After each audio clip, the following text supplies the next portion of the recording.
Hey friends, in today's video I'll be going over my first impression of the Blast Furnace Pulse Rifle. I got this from the Onslaught machine and I think this is about as good as the roll is going to get. I'm not going to try to improve it, but if I get one that randomly drops that I'm not focusing for, this is probably what it would look like. I do value the range on this archetype, even though it is better than other pulses in the range department, and its damage fall off is more stretched out and slower to reach the damage floor. It is a good pulse rifle, but I want it to be even better as a pulse rifle because, I'll just summarize here, my problem is when I take out a pulse rifle like this, everyone switches to scouts and I lose, and the maps don't really play the sweet spot of pulse rifles like this very good. So I do value range so that I don't lose to 120 hand cannons and other pulse rifles. I'm trying to equalize our time to kill by stepping backwards. I'm not necessarily getting my 0.73 every single time. It gets a little bit slower to where we start getting into that third burst, but everyone else is even slower than that, so you still can win if they commit to the gunfight. So that's my thought for why more range. It's because it's really, really hard to play that specific distance on most maps. So I do want range, but the handling is so pitiful on this gun that I have to improve the handling somewhere else. So I want fluted barrel and a handling master perk if possible. If talking about the recoil direction, this is a lie.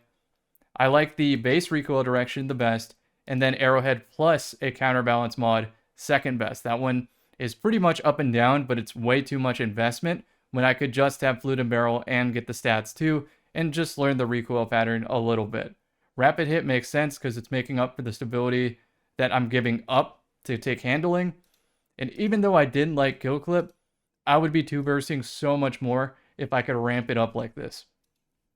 Of course, Blast Furnace has to compare to Belisarius this season, which gets the Slice perk in addition to higher total stats, or you trade the higher total stats for Hake Breach, which does come up with the amount of Titans you play.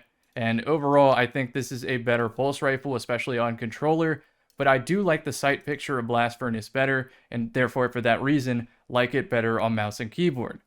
Also has exactly 15 AE, so if you want to float with the Dawn Blade, you can get exactly to 100 AE, which is very appreciated and noticeable, and does put in some work. So this is what my upgrade would look like. And this is what my ideal Belisarius would look like. I can say safely for PvP, almost everything on this column except maybe One for All is beneficial in PvP, and you should probably keep it because you might never get an upgrade again knowing the drop rates of Onslaught. If I had to pick, I like Desperate Measures because I do get grenade kills often, and that can help soften the crit requirement of the gun if I land the grenade kill. But if I also just get a single kill, it's still a clean 0.67. So that does help, and it is noticeable.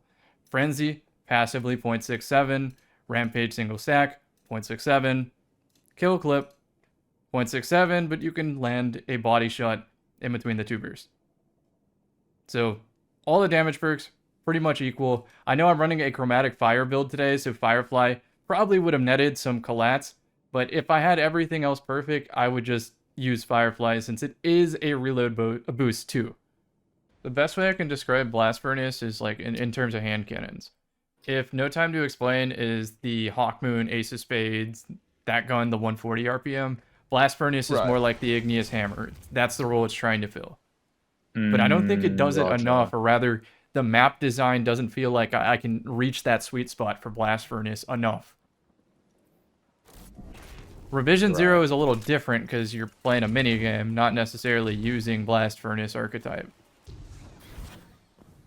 Gotcha.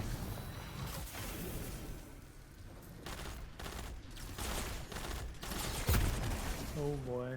I hope that explanation of Blast Furnace in the previous clip is a good primer for these first impressions. Although I can say the gun is nice to use, I don't think it's the best gun for me personally. I sort of miss that old range model of Blast Furnace because it played a lot better with the maps that I get. Now I put a burst into somebody and they immediately fly away and hug a wall with a 120, menu over to a scout rifle, and I'm the one who lost.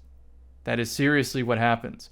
So Blast Furnace used to, back in the day, hit about 60-ish meters, which put it in the meta where Last Word was your submachine gun, Not Forgotten was your medium range weapon, Ace was more of an anchor weapon for most of the maps that appear, and in special circumstances, you pulled out Blast Furnace or Scout Rifles, but Blast Furnace was the more aggressive of its Scout Rifle companions at that range because it just had a raw, better time to kill, outside of course, box-breathing Scouts. I'm kind of on the fence. I don't know if this needs a range buff, if other things need to be balanced around it. All I know is the alternative options I prefer so much better. If I'm playing Float Dawnblade, why wouldn't I just use Jade Rabbit or a box-breathing Scout or No Time to Explain and have an easier time outright beating hand cannons at their sweet spot distance, and then also still putting enough pressure on guns that have more range than me to be able to live to see another engagement. It just seems so much easier and better. So by comparison, I don't really feel like this archetype is doing what it is supposed to be doing in this sandbox. Don't confuse me saying that for I don't like the gun. I think the gun is aesthetically pleasing and my favorite aggressive frame pulse rifle. It is fun to use, but from a competitive standpoint, I find it really difficult to equip it. I would even say I would prefer a high impact auto rifle over this frame of pulse rifle right now. I would prefer a rapid fire pulse rifle, even though it has significantly less range than this pulse rifle. Again, that doesn't mean I'll never use this again, even if it's not as competitive to me specifically. I like to have fun sometimes and equip guns that are, in my opinion, a little suboptimal. And sometimes even dumb guns. This is not that. You can still win majority of your matches with some effort and this gun playing your distance correctly. All I'm saying is the alternative options seem either better or easier or a combination of both that suits my playstyle better. But perhaps the game mode, team composition, playstyle, build, etc. all contributed to me not thinking this gun is as good as you might think it is. So let me know in the comment section what is a good build to make the most of this pulse rifle. Maybe that means anchoring down with Stag and Child of the Old Gods, sending out the Void Soul, getting some weekend kills, etc. I don't know. So let me know how you like this pulse in the comment section and what build you find to be the most effective with this pulse rifle. That pretty much covers the first impressions. When I have a lot more time with this archetype and this specific pulse rifle, I will hit you with a full review that goes over all the nuances and good information y'all like on the channel.